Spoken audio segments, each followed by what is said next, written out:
Remember when Beverly Hills, California seemed like the most glamorous zip code on television? From 1990 to 2000, Beverly Hills, 90,210 turned 5 little digits into an entire lifestyle, gave us the greatest sideburns of the decade, and somehow made a burger joint called the Peach Pit feel like the exact center of the universe. It was sunshine, tortured teens, love triangles, and Dylan McKay squinting meaningfully into the middle distance. Or at least that's what it looked like on screen. Off-screen, the real story was messier, funnier, and a lot stranger than anyone watching in real time ever realized. Today, we're counting down 15 weird and wonderful facts about Beverly Hills, 90,210. We're talking secret audition aliases, one of the ugliest firings in television history, and a shopping mall riot that lasted exactly 90 seconds. And trust us, you are not ready for what's near the top of this list. So, hit that like button, subscribe if you haven't already, and share this video with a friend who still remembers every scrunchie Kelly Taylor ever wore. Now, let's get into the countdown with number 15. Number 15. The show almost had a completely different, much worse name. Before it was Beverly Hills, 90,210, before that zip code became a cultural landmark, this teen soap was called something else entirely. Creator Darren Star grew up in Potomac, Maryland, a wealthy suburb outside Washington, D.C., and his very first version of the show was actually a semi-autobiographical piece based on his own high school years. The original working title, Potomac 20,854. Yes, using the real zip code for his real hometown. Try imagining that title with a straight face. Potomac 20,854 does not exactly roll off the tongue. It sounds less like a hit teen drama and more like a mid-morning C-SPAN program about federal budget hearings. But somehow, Fox executives kept it in the running for a while.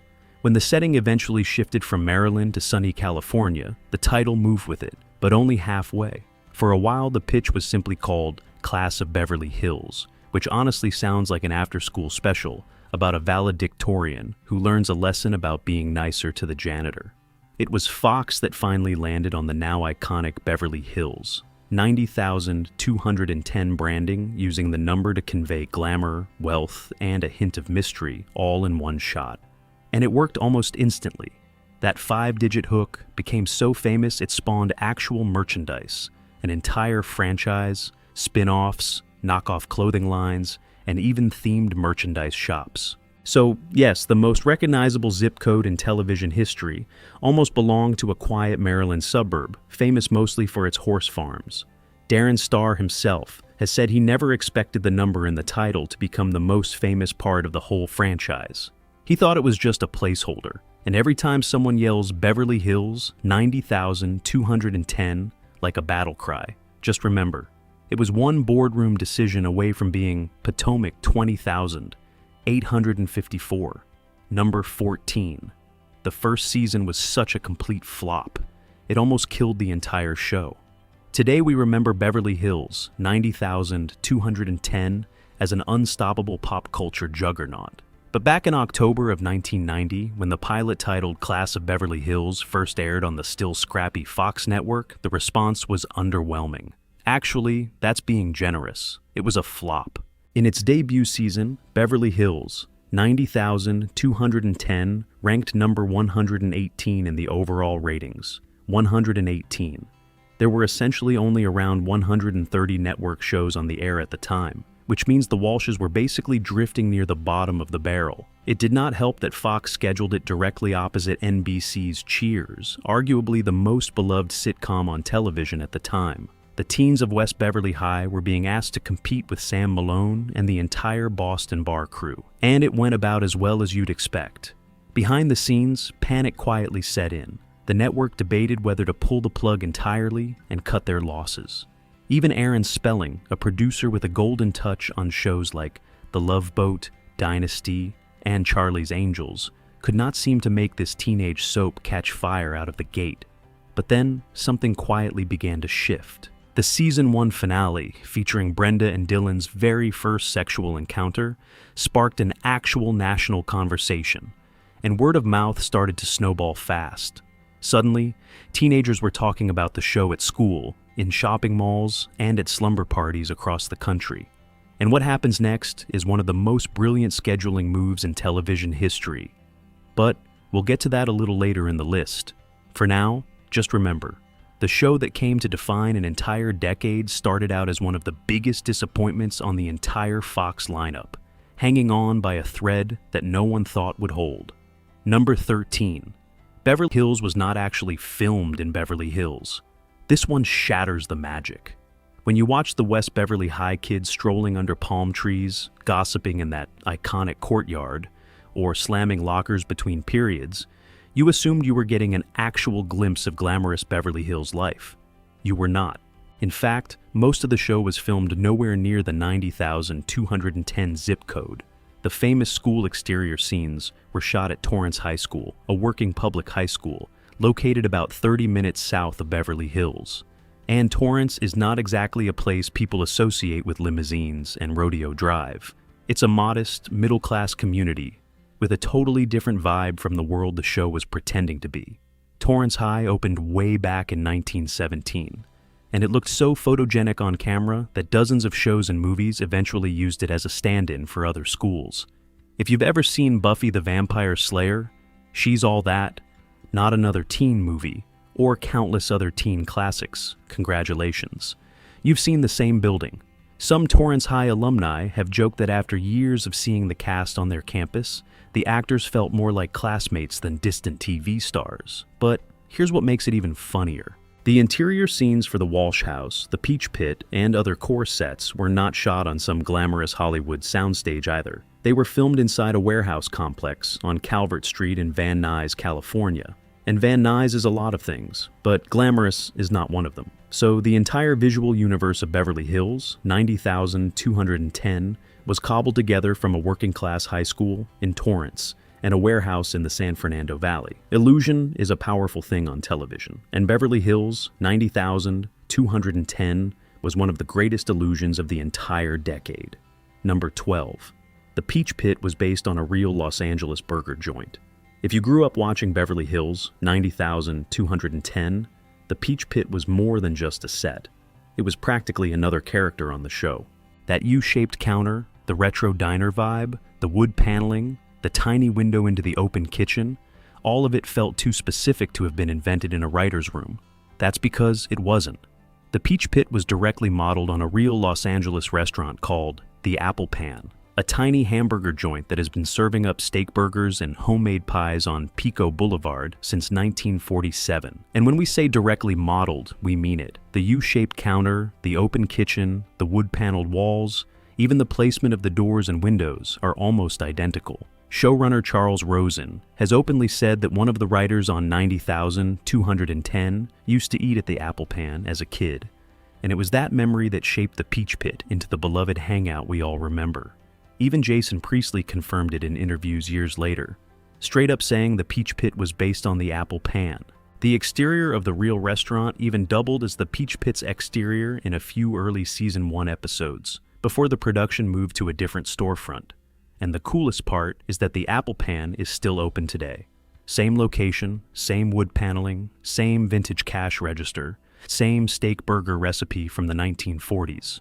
If you walk in there today, more than 30 years after the show first aired, it looks essentially like stepping directly onto the Peach Pit set, minus Nat behind the counter, of course. So, the next time you're anywhere near West LA, grab a hickory burger and a slice of banana cream pies at the Apple Pan, and congratulations. You've officially made it to West Beverly's coolest after-school hangout. 3 decades late, but never too late. Number 11. Tori Spelling had to audition under a completely fake name.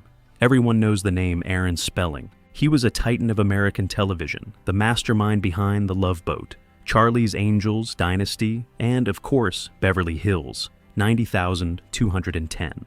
He was also Tori Spelling's dad. Now, if you happen to be the daughter of one of the most powerful producers in Hollywood, and your dad is currently building a brand new teen show, you would think the road to landing a role would be a pretty easy one. Just walk in, smile, and boom, you're Donna Martin. But that is not how Tori Spelling wanted to do it. Determined to prove she could earn a part on her own merit, and terrified of the endless accusations of nepotism that would inevitably follow, she showed up to the casting session under a completely fake name. That name was Tori Mitchell.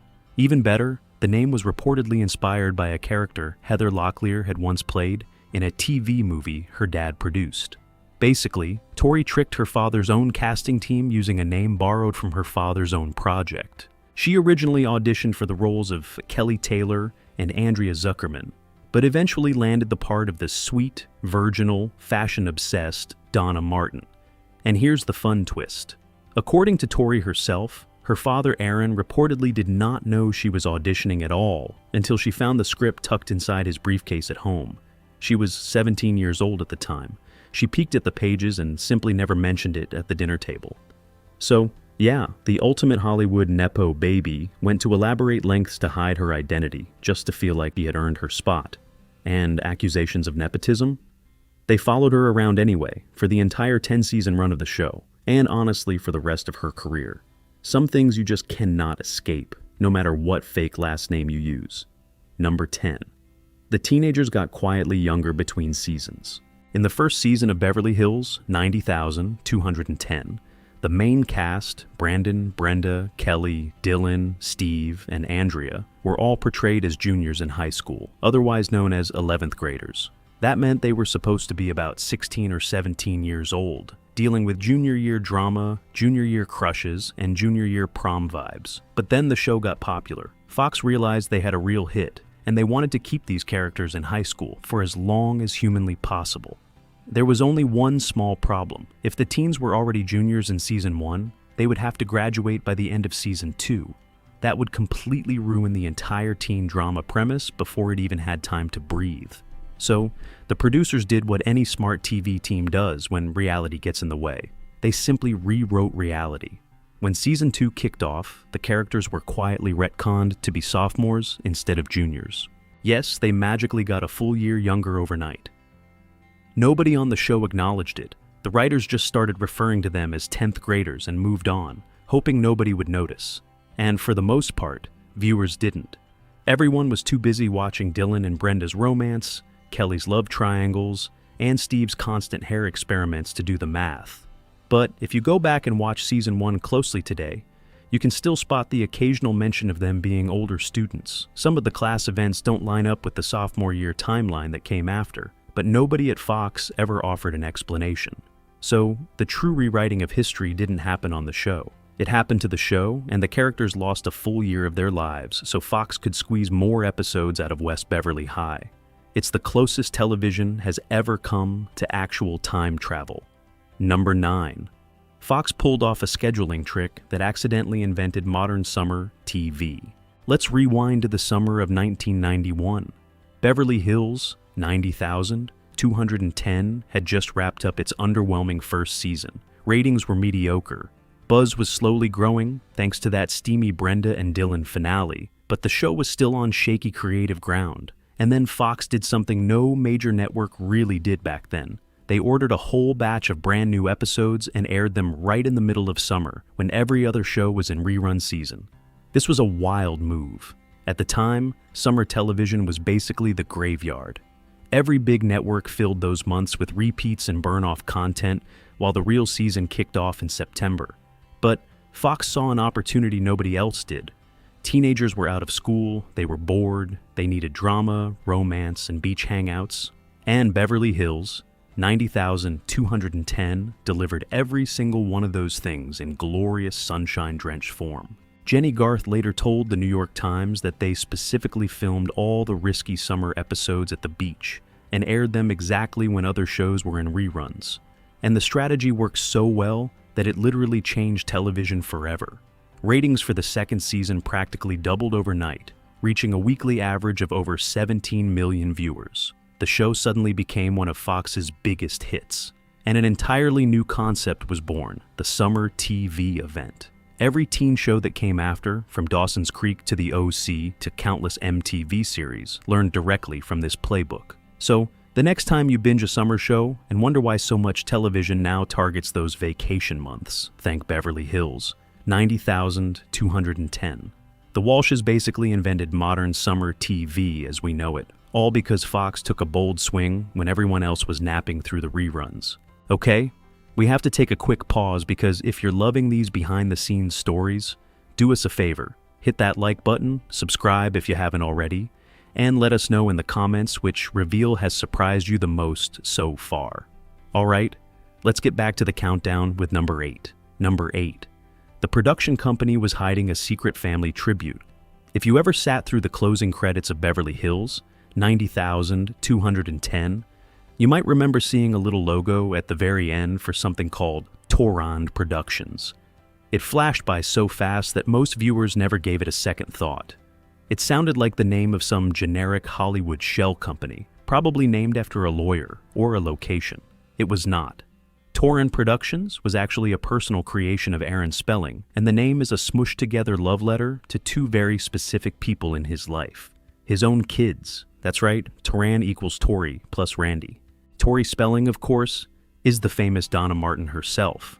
And her younger brother Randy Spelling is a lesser-known actor who eventually appeared in a few Aaron Spelling productions over the years. Now, back in the 80s and 90s, Aaron Spelling was already one of the most powerful producers in the entire industry. He had multiple production banners spread across dozens of different projects, everything from primetime soaps to made-for-TV movies. But this one, Tori, was reportedly his personal favorite. It quietly made its way onto the closing credits of shows like Beverly Hills, 90,210, Melrose Place, and eventually Charmed. And you can understand why. It was a way for one of Hollywood's biggest hitmakers to stamp his family's name onto the projects that meant the most to him. So, while Tori was very carefully hiding her family connection by auditioning under a fake name at the front door, her father was literally stamping the family brand right onto every single episode by the back door. She could hide her name in the casting room. She just could not hide it in the credits. Only in Hollywood does the same last name get you rejected and get you rediscovered in the same building. Number 7. Gabrielle Carteris was almost 30 years old while playing a teenager. This is the fact that longtime fans have joked about for decades. The cast of Beverly Hills, 90,210, was famously older than the high schoolers they were pretending to be. But nobody, and we mean nobody, stretched the definition of teenager quite like Gabrielle Carteris. Carteris played Andrea Zuckerman, the smart, ambitious, slightly awkward editor of the West Beverly Blaze school newspaper, always the responsible one in the group. On paper, Andrea was 16 years old. In reality, Gabrielle Carteris was 29 when she landed the role. Yes, 29, playing 16. That is a full 13-year age gap. According to interviews she gave later, Carteris even reportedly shaved a few years off her real age when she initially auditioned for the show. She feared, and understandably so, that no casting director would ever take a nearly 30-year-old woman seriously to portray a nervous high school junior. And here's the thing, it absolutely worked. Once she was cast, everyone bought it. Andrea felt like a real teenager on screen. She was awkward, brainy, insecure about her looks, and constantly overshadowed by the impossibly beautiful people around her. Ironically, the age gap probably contributed to why the character felt so grounded in the first place. Carteris brought maturity and life experience to a role that a real teen actor probably could not have delivered with the same weight. Carteris later joked she had to rediscover what being a teenager felt like every time she reported to set. So the next time you rewatch season 1 and wonder why Andrea seems just a little more world-weary than everyone else in the room, don't worry, it's not your imagination. It's just the calm assurance that comes with being nearly a full decade older than every single one of your on-screen classmates. Method acting, but for high school. Number 6. Aaron Spelling personally decreed that Donna Martin must stay a virgin.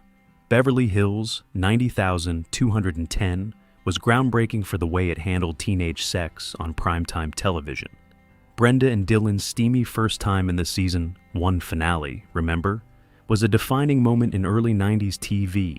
Nearly every character on the show eventually had some kind of romantic entanglement or dramatic love story, except one, Donna Martin. Donna, played by Tori Spelling, was famously and defiantly written as a virgin for the majority of the show's run. And it wasn't just a random writer's decision made in the room. Aaron Spelling himself, the executive producer and, yes, Tori's real-life father, personally insisted on it.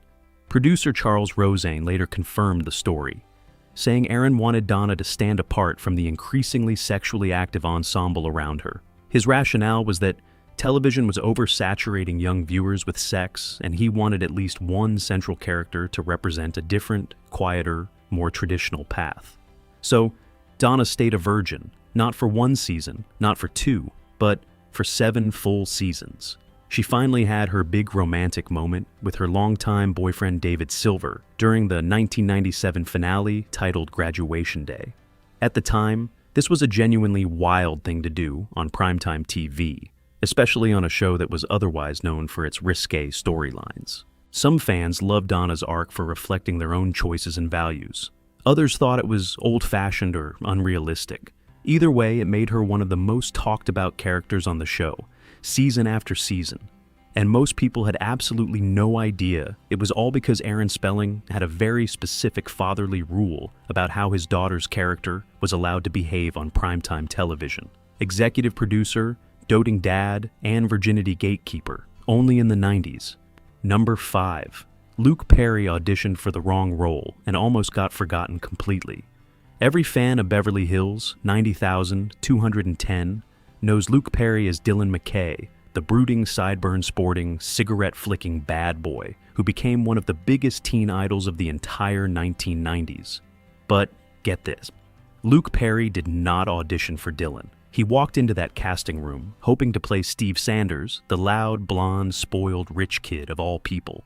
That role, of course, ended up going to Ian Ziering. The producers looked at Luke Perry and said, "Thanks, but no thanks." He did not fit the Steve archetype at all. He was too intense, too quiet, too dangerous looking, too James Dean, and not enough golden retriever. Any other actor might have gone home, licked their wounds, and moved on. Not Luke Perry. This was a guy who had reportedly gone on more than 200 auditions before he ever landed his first professional acting job. He was raised in small-town Fredericktown, Ohio, worked in a doorknob factory, laid asphalt, and even sold shoes just to afford acting classes.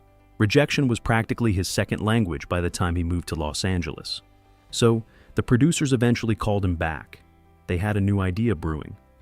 What if they created a completely brand new character, a wealthy, moody outsider named Dylan McKay?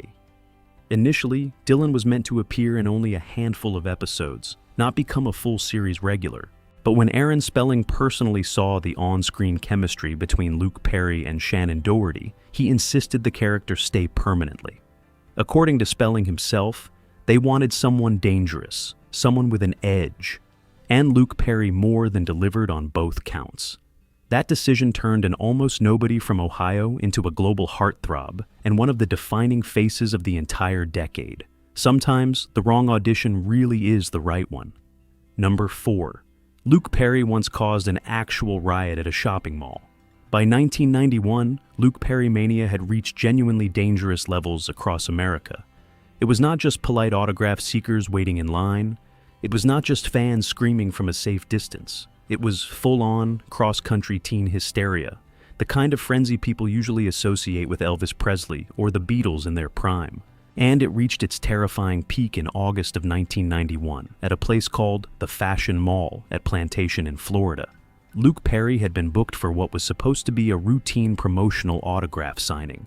Organizers expected maybe a couple thousand fans, tops. Instead, an estimated 10,000 screaming teenage girls showed up. 10,000. At a single suburban mall in the middle of a hot Florida summer day. The crowd quickly turned uncontrollable. Fans fainted from the heat and the sheer crush of bodies pressed together. People were nearly trampled underfoot. Storefront windows almost shattered from the pressure of the crowd surging forward toward the stage. Security tried desperately to keep order and completely lost the fight within minutes. It was total, undiluted chaos. According to widely reported accounts, Luke Perry was on stage for a grand total of 90 seconds before organizers pulled him out of the mall for his own personal safety. That's not a typo. 90 seconds. The whole thing was so out of control that news outlets nationwide covered the incident for days, and Perry himself later called it one of the most surreal moments of his entire career. The Fashion Mall of Plantation riot became a legendary cautionary tale in the entertainment industry. and it forever changed how celebrities handled public mall appearances going forward. All that mayhem, all that chaos, all that damage, caused by a young man with a great pair of sideburns and a leather jacket. Number 3. Jason Priestley pulled off one of television's most legendary on-set pranks. Behind all that squeaky clean Walsh family energy, the real Beverly Hills 90,210 set was reportedly full of pranks, gossip, and inside jokes flying between the cast members. And no story captures that chaos better than the one Jason Priestley described in his own memoir years after the show ended. During a group graduation-style scene featuring the whole West Beverly gang, the cast and dozens of background extras were gathered on set to film a big crowd shot with lots of chanting and cheering. As Priestley later revealed, he knew that the whole scene was eventually going to be redubbed and looped in post-production. Whatever the extras were actually chanting on the day would not be heard in the final broadcast, because the audio would be replaced later.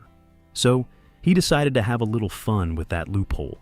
According to his own memoir, Priestley encouraged the entire crowd of extras to loudly chant a very specific and very inappropriate phrase. And we will keep this family friendly, but the words involved his co-star Tori Spelling, and a certain solo activity that definitely does not belong in the halls of West Beverly High. He called the opportunity, and we quote, "pretty irresistible." The chant reportedly made it through several full takes before anyone in charge realized what was going on. The producers eventually caught wind of the joke, dubbed over the audio, and quietly moved on with filming. Tori Spelling has since laughed about the incident publicly in interviews, and it's now widely remembered as one of the most notorious on-set pranks in 1990s television production. Turns out even the golden boy of the Walsh family had a mischievous streak. Behind those cozy sweaters, Brandon Walsh was busy stirring up trouble in ways the writers never dared to write. Number 2. The cast's real-life dating turned Beverly Hills into its own off-camera soap opera. Put a bunch of good-looking 20-somethings on a hit teen drama for 10 straight years. Throw in some cameras, some chemistry, and a healthy dose of Hollywood pressure, and you get exactly what you'd expect. A whole lot of romantic entanglements. And Beverly Hills 90,210 delivered on this front in absolutely epic, tabloid-friendly fashion. Jason Priestley famously dated Christine Elise, who played the manipulative Emily Valentine for years while the show was still on the air. Tori Spelling briefly dated her on-screen boyfriend Brian Austin Green in real life before that relationship ended, and their characters, ironically, ended up married on screen anyway. Tori has also openly admitted to a short-lived fling with Jason Priestley himself, and once confessed to kissing Luke Perry off-camera in a memorable moment. Shannen Doherty, arguably the most dramatic of them all, married actor Ashley Hamilton in a whirlwind courtship in 1993, only for the marriage to unravel a few months later. She then began a very public romance with actor Judd Nelson that made all the tabloids. And Brian Austin Green would go on to date Tiffany Amber Thiessen after her character Valerie Malone joined the show, though tensions apparently ran high between them and the rest of the cast once she arrived. Producers later joked that keeping track of who was dating who on the show was practically a full-time job, and that the tension often bled directly into the storylines, whether the writers intended it or not. So, when you're watching Brenda and Dylan glare at Kelly across the peach pit, remember, half the time those complicated feelings were 100% real. The fictional love triangles of the Walshes had absolutely nothing on the actual off-camera romances happening between takes. Number 1. Shannen Doherty's firing became the most infamous cast shakeup in television history. If you were watching TV in the 90s, you already know exactly what we're talking about. But even if you didn't, this story is legendary. Shannen Doherty was arguably the biggest breakout star of the early seasons of Beverly Hills, 90,210.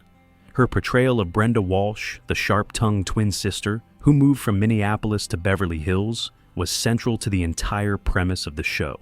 And by all accounts, she was absolutely electric on screen, but behind the scenes, things were reportedly falling apart fast.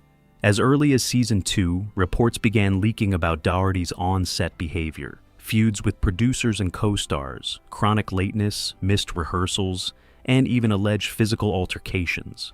Tori Spelling later described a confrontation between Doherty and Jennie Garth so intense that Tori actually phoned her dad, Aaron Spelling, to intervene. By season 4, the situation had become impossible. The cast reportedly reached a breaking point. Producers held emergency meetings. And in a decision that shocked the entire industry, Aaron Spelling personally signed off on letting Shannen Doherty go, despite Brenda Walsh being one of the show's most popular characters. Brenda was quietly shipped off to London to attend the Royal Academy of Dramatic Art, and Beverly Hills, 90,210, continued for another 6 full seasons without her. Tori Spelling later admitted, quote, "I felt like I was part of something, a movement, that cost someone their livelihood. Was she a horrible person? No. She was one of the best friends I ever had." Doherty and Garth eventually reconciled in later years, forming one of TV's most touching friendships before Doherty's death in July of 2024. But that season 4, firing remains the single most infamous departure in the history of primetime television. And there you have it, 15 wild and surprising facts about Beverly Hills, 90,210. Which one shocked you the most, and which ones did we miss? Drop them in the comments because we always love hearing from you. And if you want more deep dives into the stars, shows, and stories you grew up with, make sure to subscribe and stick around. We've got plenty more where this came from.